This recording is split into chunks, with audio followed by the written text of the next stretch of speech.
Of course. Here is the story, translated into English. The last 3 words that changed my life. My name is Grace, and at 65 years old, I thought I had already experienced every kind of suffering life could throw at me. I was wrong. It all started on a Wednesday that seemed just like any other in Charlotte, North Carolina. I was in the kitchen fixing my afternoon coffee when I smelled something strange. I decided to check, thinking maybe I'd left something on the stove. When I opened the living room door, I was met by a wall of smoke so thick I could barely see through it. Flames were already consuming the curtains and racing up the walls with a speed that left me paralyzed for a few crucial seconds. The smoke detector should have been screaming, but I found out later the battery had died months ago. A simple oversight that would cost me everything I owned. I ran back to the kitchen, fumbling for the phone to call the fire department. But the smoke was everywhere, making it hard to breathe, impossible to think straight. I heard glass breaking and realized I had no time. The flames were eating my house with a ferocious hunger that seemed impossible to contain. My only thought was to get out alive. I grabbed my purse, which was on the kitchen table, and bolted for the back door. The last thing I saw before I burst outside was the portrait of Robert, my late husband, starting to blacken from the heat. The neighbors were already in the street when I stumbled out, coughing and gasping. Mrs. Jenkins, my 78-year-old neighbor, was the first to rush over, hugging me as we both watched helplessly while the fire devoured the home where I'd lived for over 40 years. The fire department arrived in 10 minutes, but it was already too late. They managed to keep the blaze from spreading to neighboring houses, but mine was beyond salvation. In just 1 hour, 4 decades of memories were reduced to ashes. The kitchen table where David used to do his homework, the walls that held the marks of my son's growth, the bedroom I shared with Robert for 37 years, it was all gone. I stood on the sidewalk wrapped in a blanket someone had put around my shoulders while the firefighters did their work. Later, they would tell me it was likely a short circuit in an old living room outlet, a simple electrical problem that turned my life into ruins. The flames finally subsided, leaving behind only a blackened, smoking structure. The fire chief approached me, his face smeared with soot, his eyes full of a pity I couldn't bear in that moment. "I'm so sorry, ma'am. We did everything we could," but he didn't need to finish the sentence. I could see it for myself. A total loss. Everything I possessed, besides the clothes on my back and the contents of my purse, had vanished. The neighbors, who were lucky enough to still have homes, took me in for the first night. Sweet Mrs. Jenkins insisted I stay with her, but her small apartment was already crowded with visiting grandchildren. The American Red Cross had set up emergency shelters, but the thought of sleeping in a gymnasium full of strangers made me feel even more lost. That's when I knew I had to call David.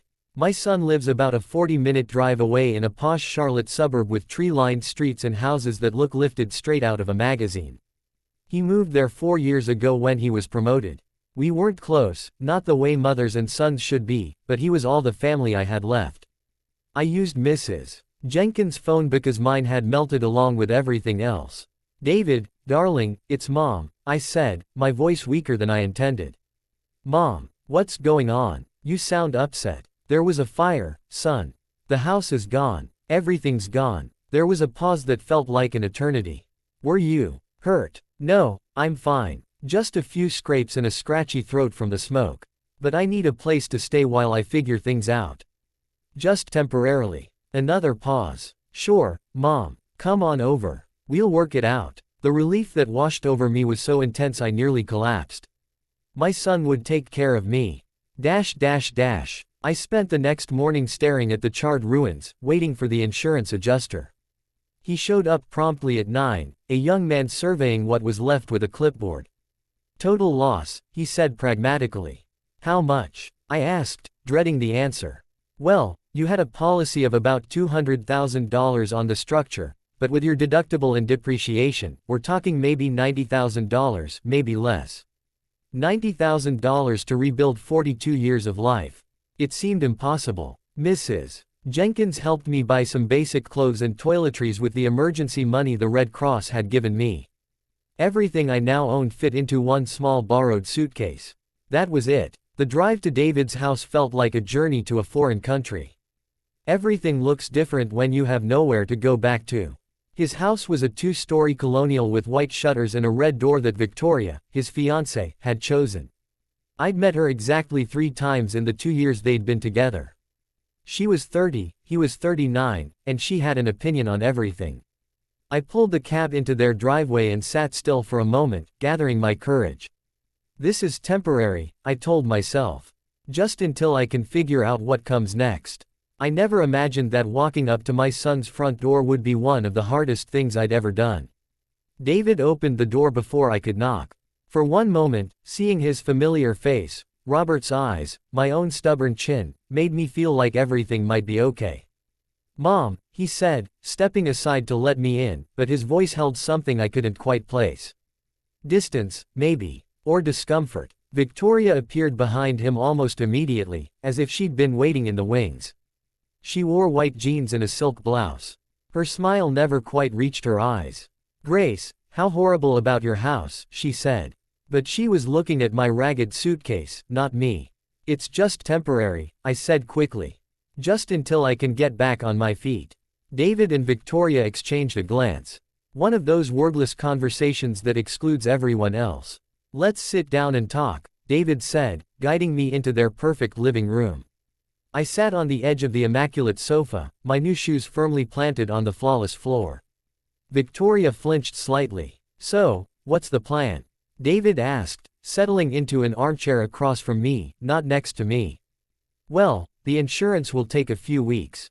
I was hoping I could stay here until then, just until I find a small apartment." The silence stretched. I watched Victoria's jaw tighten. "Mom," David began, and I knew from his tone what was coming. "The thing is, Victoria and I have been talking, and we really value our privacy here. This is our sanctuary." I blinked. "I wouldn't be in your way. I'll help with cooking, cleaning." Victoria leaned forward. "It's not about being a bother, Grace. It's about space. We're still finding our rhythm as a couple." "I'm his mother," I said, sharper than intended. "Of course you are," she replied smoothly. "That's why we thought you'd be more comfortable somewhere else, somewhere you can have your independence." I looked at David, expecting him to contradict her, to remember everything. Instead, he nodded. "Victoria's right, Mom. We think you'd be happier with your own space." The words hit me like a physical punch. "Happier, David? I lost everything yesterday. And you think I'd be happier alone?" "It doesn't have to be a hotel," Victoria said. "There are some lovely, extended stay places near the mall. And how am I supposed to pay for that? The insurance money won't arrive for weeks." David shifted uncomfortably. "I could help out with that. A few $100 to get you started." "A few $100? As if I were a distant relative." "David," I whispered, "I changed your diapers. I taught you to ride a bike. I held you when your heart was broken." His face twisted, but Victoria squeezed his arm. "No one's questioning your history. We just think everyone would be more comfortable with some boundaries." "Boundaries? We're not kicking you out," David protested weakly. "We're just saying this arrangement wouldn't work." I stood up slowly, my knees cracking. "I understand. Mom, don't be like that. We're trying to do what's best for everyone." "What's best for everyone, David, is if your mother didn't have to sleep on the street tonight." "You don't have to sleep on the street," Victoria said. "There are options." I looked around the flawless living room one last time. At my son who had chosen this cold, beautiful woman over his own mother. "You're right," I finally said. "There are always options." I picked up my small suitcase. "Don't bother calling," I said, my voice steady. "I wouldn't want to invade your sanctuary." I walked out. Through the window, I saw them talking, probably about how difficult I was being. The irony wasn't lost on me. Independence is a luxury you can only afford when you have options. I walked to a budget hotel and spent almost all my money on a room for the night. Sitting on the hard bed, I tried to figure out where a 65-year-old woman with almost nothing was supposed to go. That's when I remembered the business card I'd carried in my wallet for nearly 40 years, miraculously saved. Yellowed with age. Randall Galloway. The man who promised to come back for me. Before life intervened. I spent 3 nights in that hotel before I found the courage. The card felt like tissue paper. On the back, in my youthful handwriting, "Never forget, G." What would that successful man want with a 65-year-old widow in a budget hotel?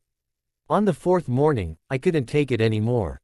My hands trembled as I dialed. It rang. Galloway Development. Randall speaking. His voice was deeper, but unmistakably his. Randall, it's Grace. Grace Thorne. Well, Grace Robert now. Silence. Then, Grace. Just my name, said like a wonder. I'm so sorry to call like this. I know it's been a long time, my house burned down. I have nowhere to go. The words tumbled out. Where are you? He interrupted, sharp with concern. I'm at a hotel called the Rest Stop, and give me the exact address. I'm coming to get you. You don't have to. Grace, tell me where you are. I'm walking to my car right now. Over the phone, I heard a door close, an engine start. He was really coming. An hour later, a silver Mercedes pulled up. The driver's door opened, and even after 40 years, I recognized him immediately. Randall Galloway stepped out as if from a dream. I walked toward him, suddenly unable to breathe. Hello, Grace, he said softly. Hello, Randall. I could see the changes time had made. Salt and pepper hair, lines around his eyes. But when he smiled, I saw the young man from the overlook. He studied my face for a long moment. Then he said 3 words that changed everything. You look beautiful. I started to cry. Right there on the sidewalk. 40 years of pent-up tears. He didn't shush me. He simply took my suitcase and wrapped his other arm around me as I collapsed against his chest. I'm sorry, I choked. I shouldn't have called. Shish, he murmured. You should have called years ago. He drove me to his home, an elegant stone and wood house nestled in rolling hills. I built it thinking I'd fill it one day, he said quietly. Some dreams don't work out the way you planned. You never married. He turned to look at me. I came close. But something was always missing. He paused. Over lunch, I told him everything. About Robert, about David, about the fire and the rejection. He listened, his amber eyes never leaving my face. Then he reached across the table and took my hand. Because I never stopped loving you. Every success was so I could be worthy of you when you finally came back. Randall, I'm not the girl you remember. You're better. You're real. You've lived and loved and lost and survived. For the first time in longer than I could remember, I felt seen. What happens now? I asked. Now, he said, smiling that devastating smile, we figure out what the rest of our lives look like together. If you'll have me. 5 months later, we were married in his backyard. A simple ceremony with just a few friends. David came alone, his eyes calculating the value of everything he saw. This morning, I woke up in my husband's arms. Sunlight streamed through the windows. At 66, I am happier than I've ever been. Not because of his money or his beautiful house, but because someone sees me, truly sees me, and chooses to love what he sees. The fire took my old life. It consumed it and turned it to ash. But sometimes, destruction is just another word for renewal. Sometimes you have to lose everything you thought you wanted to find everything you truly needed. And sometimes, if you are very, very lucky, first love gets a second chance to become forever love. The business card I kept for 40 years is framed now, sitting on Randall's desk. A reminder that some promises are worth keeping, even when it takes 4 decades to deliver on them.